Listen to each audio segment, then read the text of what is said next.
Hello, everyone. Hello. Welcome back to my channel. Welcome to any new subscribers. I'm delighted and pleased to have your subscription. I hope you stay for a very good long while. Bring a friend with you next time. I am moving on to this topic of Marvin Winans, also Marvin Sapp too, and their pimp preacher ways, I'll say.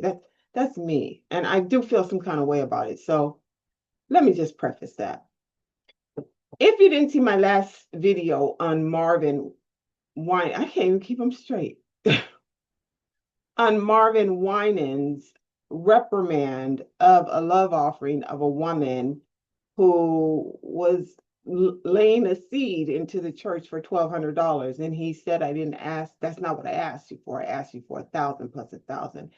That just still irks me just hearing it. There's nothing right with that. That can't be explained away. Although they have had a little PR.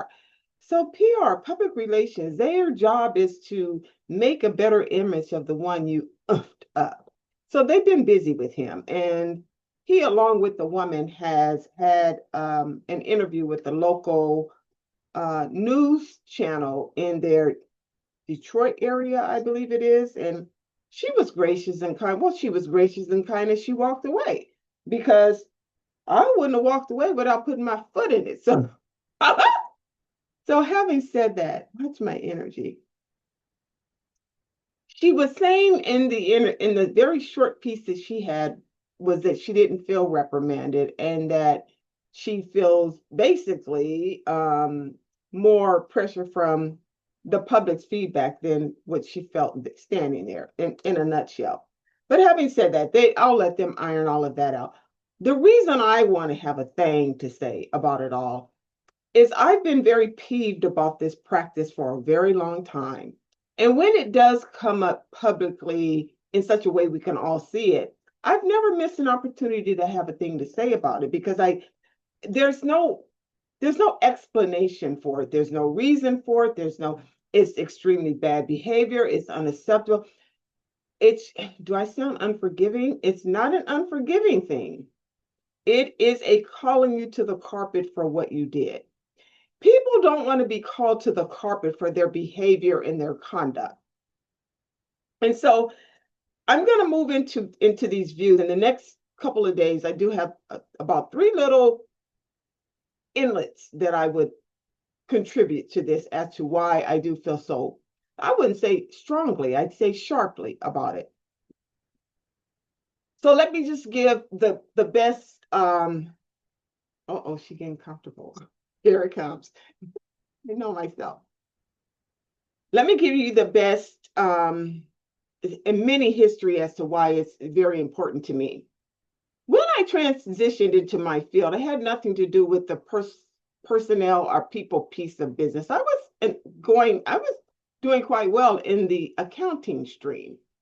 But as I transitioned by choice, I just felt it would be a good fit for me. Turned out, I was right. But what I learned more than anything else about the personnel practices, human resources pieces, organizational development, organizational behavior, leadership, policies, policy writing, employee. What I learned more than anything else was the ways of the workplace. The extremes by which a person would get away or try to get away with bad behavior.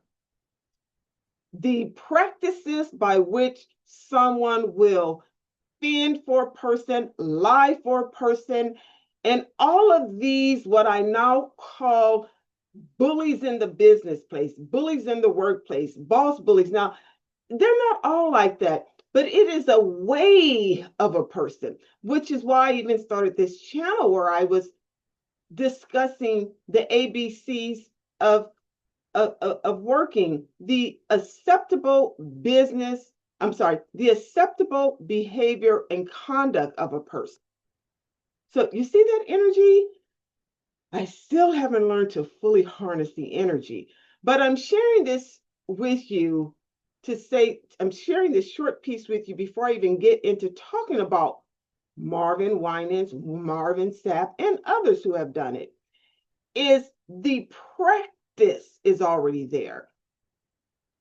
It's hard to break the practice because no one ever was successful at breaking the practice, as wrong as it is. Donald Trump in this country that I'm in America, so I have to remember, YouTube is worldwide. So I don't know where you are when you're watching this, but in our country, in America right now, I feel that we have almost a formulating of a dictator out of control because no one has harnessed in the behavior. And so when you have that and you try to correct it, the person comes after you because in their mind, it is, who are you to try to do or say anything about it when no one else bigger and grander than you ever tried? Well, have you ever heard of the story of David and Goliath? Have you? Because here's the thing, because no one ever stopped you doesn't make you unstoppable. It just means no one's done it yet. It just means it. Let's get real about it. It just means no one's done it yet. There's this saying, your day will come and you're going to get yours one day. And karma has its way and all of that. But if no one takes the action towards that, the matter doesn't get fixed. I've seen a lot of loving relationships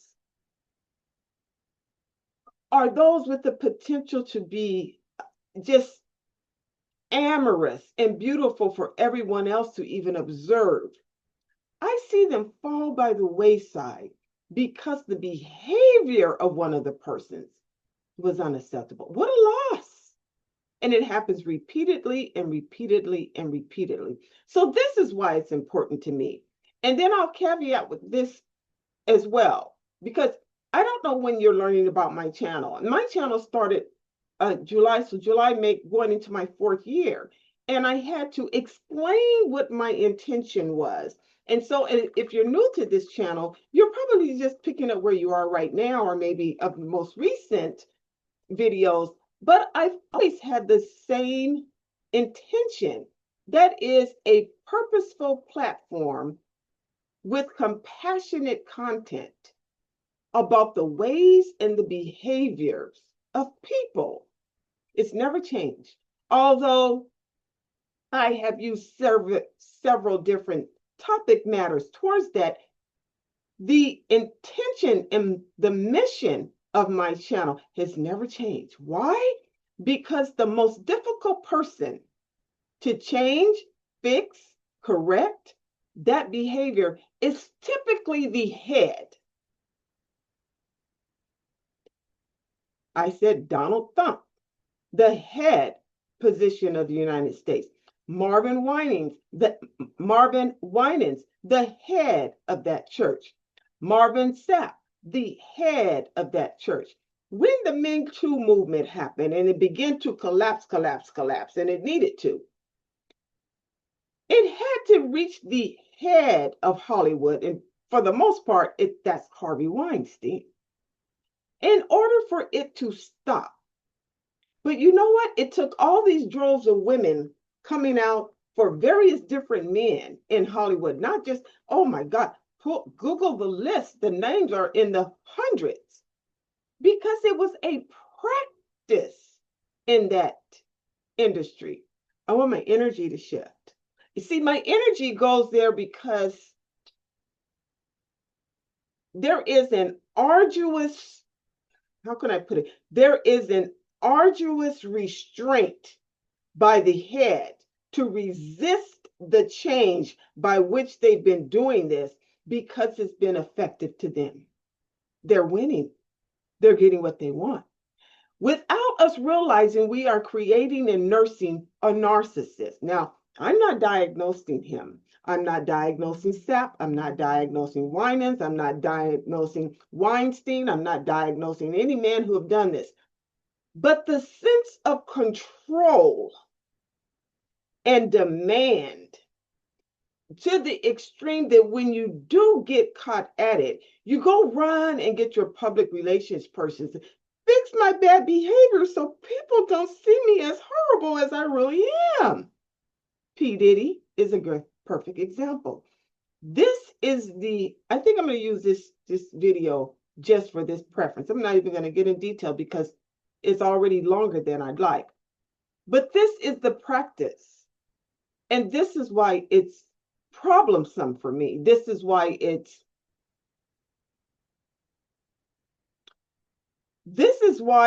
necessary for individuals who are not looking at the glitz and the elitism of the person because they're so high up visibly, everyone would know the name.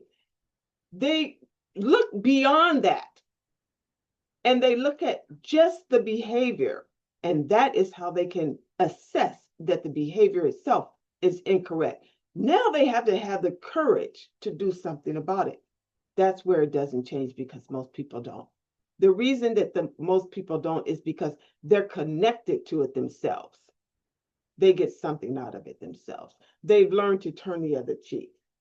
They've learned to just raise a side eye. They've learned to master their silence. They've learned to protect their DNA clause.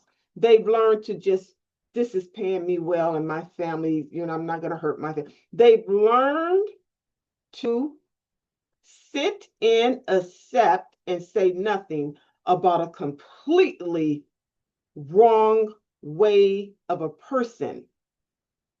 And that to me is called complicity. And I hate that word more than anything. Because when you're complicit, you have the power, the information, the receipts, the evidence, the know about, and probably even the wherewithal to do something good about a bad situation, and you don't. That's the worst person. That's the worst person. Because that person allows it to grow. That's the person, I don't want anything to do with it. You are already having something to do with it. You're already having something to do with it. So this is why I'm wanting to give my perspective. And I'll just leave that at that and then get into it because it was necessary for me to explain why I have a thing to say about it because of my own dealings with the highest of heads of companies and how they'll wiggle out. And you sometimes don't even have the positional power to address it head on. Many times people don't. That's why it's so critical to call it out.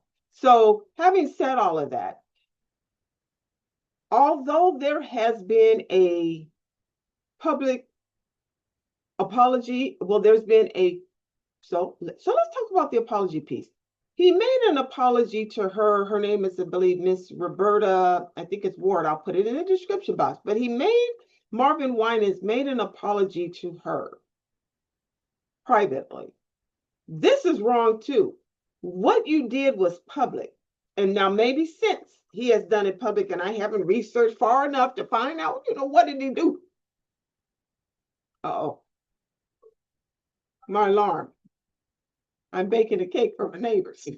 I'm multitasking. I'm baking a cake for my neighbors. They asked for it. But he made a private apology to her. I think that apology, so let's say they're asking me, Sheri, I did a horrible thing. What do you think I should do? First thing, make a public apology to everyone and have her there and her son. Apologize to the son for the example you gave as a leader in the church, as a Black man, which that young man is going to grow up one day to be a Black man, and how a man spoke to a woman in a reprimanded way publicly. So I guess that's my speech for tonight. He should apologize for that. Because what happens when you're that young of a boy and you see that behavior of a man? You are exempling to them that that's okay because nothing was done about it. That's why you have to do something about bad behavior. When something is so unacceptable, and even though the person may have been out of character, which I doubt because you practice what you preach, you felt so comfortable to say it, but let's give it the benefit of the doubt. The apology must meet the action you took. And I gave a video years ago where I said how my dad, if me and one of my sisters was at it, my dad would sit us down and say, give an apology. And I'll admit, I would say, sorry, that was me, sorry. And he said, no. An apology has 4 parts, my dad would say. I'm sorry for what I did and say what you did. It won't happen again. Will you forgive me? So here's an example of one of the worst ones I had with my sister. When she ruined my red sweater, ooh, my little Red Riding Hood sweater, I was ready to go. She's much bigger than me. I was ready to go. And my dad said to my sister, apologize. And my sister said to me, Sheri, I'm sorry for wearing your sweater without your apology, without your permission. It won't happen again. Will you forgive me? And I said, yes. And it didn't happen again. So there you go. That's how you apologize, Marvin Winans, for what you did publicly in front of this woman to humiliate her. And I think the same apology should come from the organist. The audacity to play that shameful music, Charlie Brown music. Wah, wah, wah. Who are you to belittle someone who's already been embarrassed? To further fool the person, to further humiliate the person. Nothing about it was okay with me, and I denounce it. And what led to this part of my video are all the reasons why. I have grown completely passionate against such behavior. So correct your ways and be a better person. If you've gotten this far, please click like, please click subscribe, bring a friend with you next time. And then my next videos, I promise. Now I don't have to preload it because I told you why I feel the way I feel. I feel a kind of thing. Please click subscribe, and I'll see you next time for my views on why such behaviors haven't been addressed in the church and what is the purpose to protect the church. God don't need your protection. He's quite capable without it, really. But he does need your voice. So why you've been so silent is bigger part of my problem. I gotta get my cake. I'm baking my neighbors a cake, y'all. Ooh, they love my peach cobbler. They got the nerve to ask for ice cream too, but I love them, so they get it. All right, see you next time. Click subscribe. Bye.